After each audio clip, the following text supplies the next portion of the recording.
Good morning, everybody. Welcome. I do apologize that I did not be able to present to you yesterday. Unfortunately, I got a bit backtracked. I do, however, want to commend you on the fine performance of Greece. That's the best performance I've ever seen, so well done. I was very pleased with the assembly yesterday. It was very welcoming. I really enjoyed it. So, today, ladies and gentlemen, I'm just going to give you a presentation about myself, where I'm from, why I'm here in Honduras, and what I hope to achieve with you all as both students and as a class on a whole. So, without further ado, as you know, my name is Mr. Hargreaves. Okay, I realize it will be a bit tricky to pronounce. That is the spelling, and below is the pronunciation. But don't worry, because I'm probably going to mispronounce some of your names, so I will not take it too personally if you mispronounce mine once or twice. As I said yesterday, I am from England and Canada. This means I have dual citizenship from both countries. The reason because my mother is Canadian and my father is British, so I have a both Canadian passport and a British one. I mostly use a Canadian one because it's easier, but I still, I have spent almost the same amount of time in both countries. So I have a good understanding of English in two different English-speaking countries, so I hope to impart some of that knowledge onto you sometime. So I'm going to give you a brief intro to my family. This is my family. I am the baby of the family right there. I am the youngest of two sisters and a brother. That is my older brother. He is older than me by about 10 years. That is my older sister. She's older than me by 17 years. So there is a bit of an age gap between me and my siblings. My parents still live in Canada right there. That's my mother and her father. My younger sister actually lives in Windsor, which is on the border between the United States and Canada. So she actually lives a little closer to the US than she does to the rest of my family. My brother actually, my brother still lives in London. He's been living in London for about past 10 years. I still have some family over in London, England as well. I have cousins and I have my grandmother as well. And yes, that is a picture of me and my brother. That's a picture of me when I was about 6 or 7 years old, I think I was. And my brother was a little bit older. And the rest of my family, well, that is my grandmother. She's the only grandmother I have left right now. She still lives in England as well with my cousins, and those are my niece and nephew. They are twins, and they are my oldest sister's children. They are troublemakers, and they will no doubt one day give my sister a heart attack. But they are good kids. They're going to be starting university in September. So, where am I from? Well, originally I am from Bolton, England. This is in the northwest of England. Now, as is something you're going to come to learn just from listening to me speak, is that I don't have a conventional English accent. Okay, my pronunciation, the way I say things, even terminology, is much different than what you're probably used to hearing, which is a London accent in the south. So, at any point, and I cannot stress this enough, if you do not understand a particular phrase or words or sayings that I use, just put your hand up and ask me to explain it, because I do tend to throw them out there quite a bit. It's a force of habit I have, but it happens nonetheless. In fact, if any of you were to ever visit England, you are going to notice that the amount of different accents and dialects is enormous. Okay? This is my hometown here. If you were to go about 30 minutes east into what we call Yorkshire, they speak completely different. Okay? Same if you go south, west, and then in fact, the further north you go, which is here, Newcastle, they don't even sound English. They sound closer to Scottish. And it's the same for people in Liverpool. They don't sound English at all, they sound Irish. Don't tell them that, but yeah, they sound Irish. So it's good that you have at least exposure to different kinds of dialects and accents to get you used to, the understanding. Because believe me, I've had trouble, even when I lived in England, there are places I go and I couldn't understand what they were saying. Okay, especially when you get further south, they have their own kind of language altogether. So it is a difficult language to understand. So Bolton is where I was raised. This is the town itself. It's a big town. It's about 100, well, yeah, actually over 400,000 people. So it was actually the biggest town in England. I was there until I was about 15. When I was 15, I finished secondary school. You finish secondary school in England a lot sooner than you do here. So after I turned 15, I moved to Canada with my parents, and I lived here. A place called Coburg, Ontario. Coburg is the town, Ontario is the province. And as you can see, it is very cold. The average winters in Canada last for about 6 months. And the average snowfall is about 4 or 5 feet, average. When I was there, the first winter we had was about 5 feet of snow. Okay, so if you can just imagine, first thing in the morning, walking out your door, the first thing you need to do is to dig yourself out. That is not fun. That is not any way to start a morning, but it's what we had to do every single day. But it's not all bad. I mean, if you like snow, you probably like skiing, snowboarding, tobogganing, which is just sledding down a hill. That's a lot of fun. Also, ice skating, for those of you who are interested in. I'm certainly not. The first time I ever tried to ice skate, I nearly broke my ankle, so I never tried it again. Ice hockey is about, watching ice hockey is about as close to ice skating as I will ever get. So this is where my parents live right now. They live in literally the middle of nowhere. It's a heritage house that's about 150 years old, and I'm pretty sure that it's haunted. Yeah, it's creepy because every time I go there, I think I'm going to get murdered in the night. But it's not all bad because I didn't actually live there for too long because I went to university, I went to university here. So I went to university in Ottawa, which is actually you can't see it there, but it's the capital of Canada, which is not what many people are aware of. Ottawa here is located on the border between these two provinces, Ontario, which is where I moved to, and a province called Quebec. Quebec is actually a predominantly French-speaking province. The reason for this is because during the 18th century, the French colonized most of eastern Canada, and thus why, if you don't know, that's Antarctica type of weather, okay? That's frostbite. That's when your skin literally freezes on your face. It's not fun. Imagine walking outside imagine walking outside your house, you're breathing through your nose, and your nostrils freeze. Yes, that happens. So, in the wintertime, this here is called the Rideau Canal. It's a man-made river that runs all through the city. And in the wintertime, this freezes over, and people literally skate to work, or they skate to school, because it's a lot safer than driving on the roads. Again, I never did it myself, but yes, half the city actually just skates to work during the wintertime. So I was there for about 5 years, finishing my university degree. When I graduated, which would be about a couple of years ago now, I came out to Latin America. I traveled around Colombia for a summertime watching the World Cup, and then I came to Honduras. Why? Why did I come to Honduras of all places? Well, Honduras is not a country that many people know much about, especially in North America and Europe. It's a country that I feel is often misrepresented, especially now that I've lived here for so long.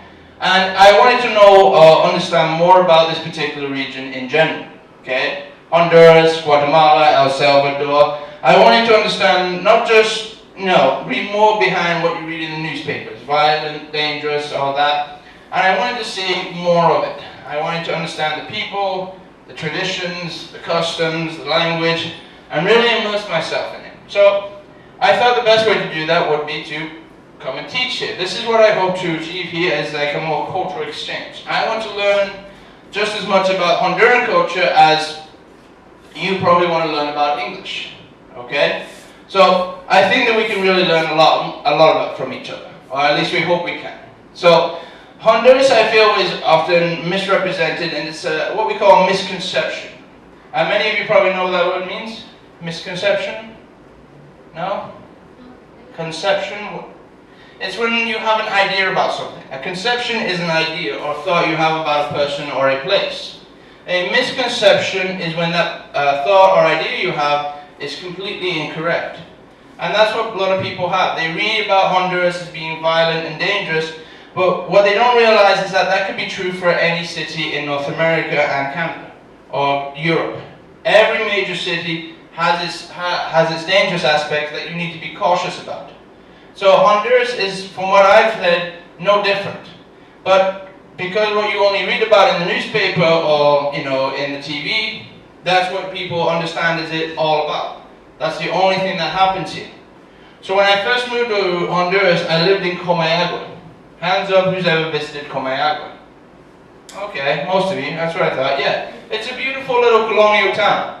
Very nice, very small, beautiful Spanish architecture, and they have a really beautiful church here in the middle of the park, Central Park, which I used to go to every week just because it was amazing. And right here, you have one of the oldest clock, the oldest clock towers in all of the Americas, 600 years old. Now, a lot of people in North America don't even know of its existence, which is a shame. It's a real shame, because this is the kind of things that I'm going to discover for myself. What kind of history and heritage that exists here, besides just past the headlines. So I lived in Comayagua for, about past a year and a half. That's where I've been living. But I wanted to see more of the country myself. I wanted to go to here. Anybody know what this is? It's the Copan Ruin, yeah. Thousands of years of history right there, that a lot of people, again, outside the country are completely unaware of, which is a real shame because they are missing out. They are missing out on a chance to further expand their minds, broaden their horizons, and educate themselves more than just about what they read in the newspapers. So this is what I'm here to do. Hopefully would like to see much more of the country myself. I would like to visit the Copan ruins, visit the coastals, and obviously not just Honduras, but the entire Central American regions, El Salvador, Guatemala, Nicaragua, and, well, given time, I'm not sure how long I'm going to be here for. I would like to be here as long as possible, but that is my ultimate goal. And I would hope that many of you would take into appreciation the kind of rich history and heritage that you have right here. Now, moving on to final. So, last aspect. What do I want from you as students? What I want from you as a class? First and foremost, respect. Respect, I believe, is a key foundation for any kind of relationship to be built on, student and teacher included. I will always respect you as students, always. But I need you to respect me as your teacher as well. Respect is a two-way street. If, for whatever reason, you are having a bad day, or you do not understand particular classwork, homework, that is fine. Everybody has bad days. Everybody does not understand. But what is not okay is when that manifests itself into disrespectful behavior. Second point, effort, trying. Learning a second language starts with effort. I know this because I too am learning a second language, so I know how difficult, how frustrating it can be. Especially when you think that you understand something and it turns out to be completely incorrect. Okay, but that's how we learn. So please do not be afraid to make those kinds of mistakes, because it's an important part of learning anything, second language included. So if you're not willing to put the effort in, if you're not willing to try, then there's nothing I or other teachers can do for you. If you're not willing to pick up that pencil or pen and start writing, there's nothing anybody can do for you. I will help you every single step of the way as I can. Okay, I know, I understand Spanish, so if you're understanding a particular word or phrase or something you don't understand me saying, tell me, and I will help you. Okay, but it starts with you. And this leads me on to my last point, English. Now I know this goes without saying, but it's very important and it's vital that you practice your English in the classroom at all times. As I said, I understand Spanish, but I will not speak it with you. I know it's your first language, but that's not why you're here. And what's even more important to understand is that, I'm going to assume that some of your family probably doesn't speak English as well. That means when you leave the school and you go home, it's very easy to forget words, it's very easy to forget pronunciation, especially if you do not practice it. That's why you need to use every available resource at your disposal in order to keep your language skills sharp. This just means as simple as listening to music. Hands up, who's ever heard of a band called the Beatles? Okay, most of you, that's good, that's good. For those of you who don't know, the Beatles were an English band from the 1960s. They sold 100 million albums worldwide, and the reason they were so successful was because, well, one of the reasons was because their lyrics and songs were so clear that people who did not even understand English could even sing along and understand them. Now, that's not to say I expect you to come into class and start singing songs for me. It's not going to be necessary. But it's a little thing that could help. Okay? Other things you can use to help you reading a book, or reading a magazine, or a newspaper article in English. Read it out loud to yourself. Underline words or phrases that you do not understand and then look them up.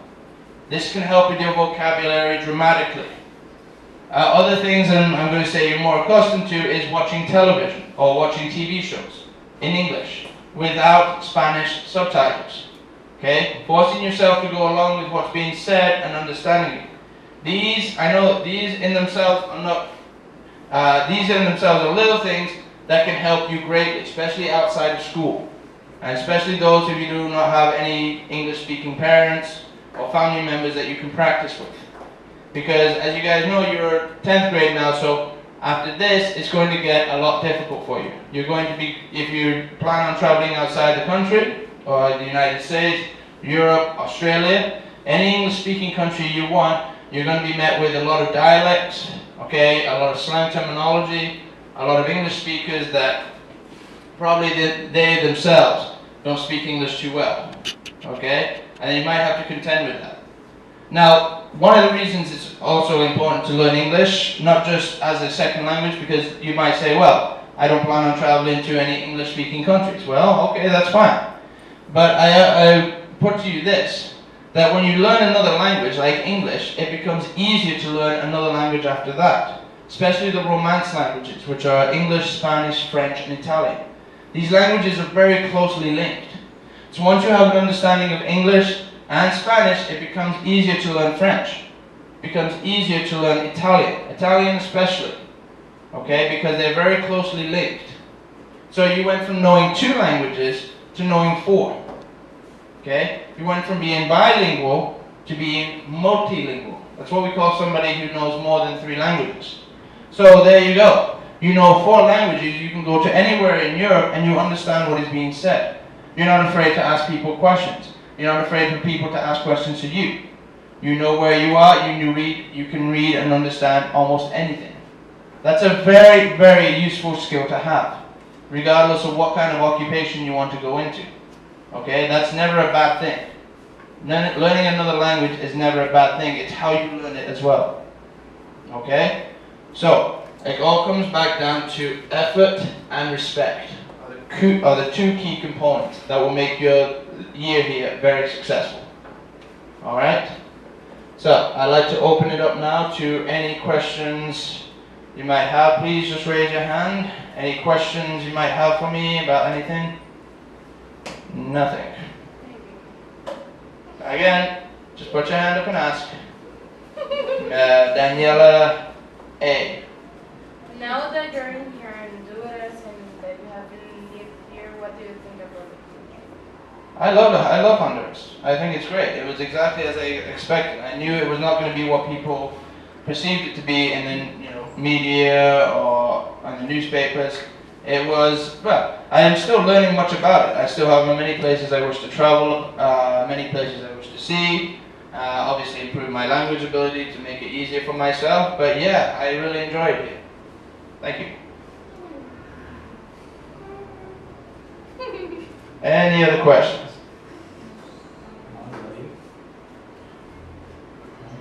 Seriously, any questions? You went to university, Hands right? up, please. Sorry. Sorry, Nicole? Yeah. Okay. So you went to university, right? Did I go to a, yes, I went to university. What career do you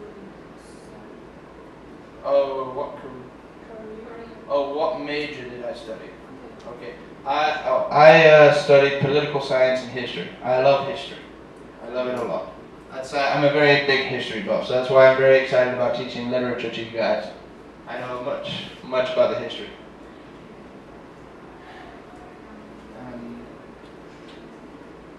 Any other questions?